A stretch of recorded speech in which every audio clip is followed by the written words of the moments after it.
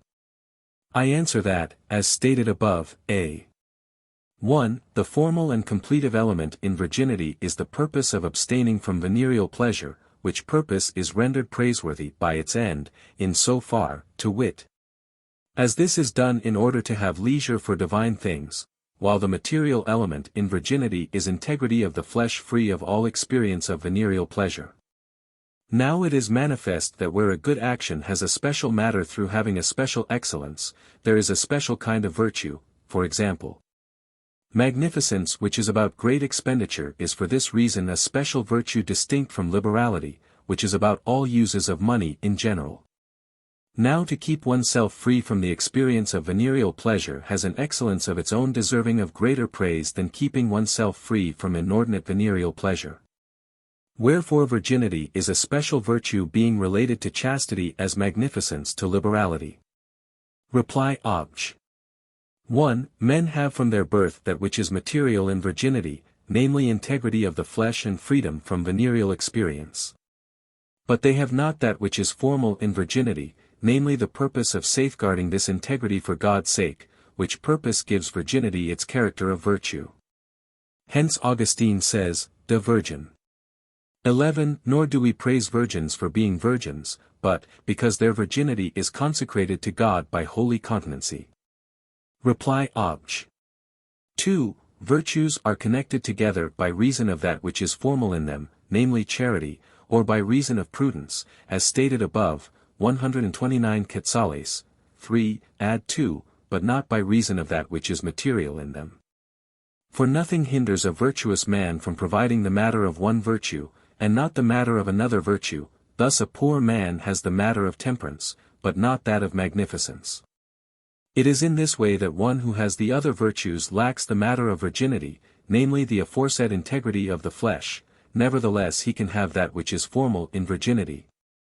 His mind being so prepared that he has the purpose of safeguarding this same integrity of the flesh, should it be fitting for him to do so, even as a poor man may be so prepared in mind as to have the purpose of being magnificent in his expenditure.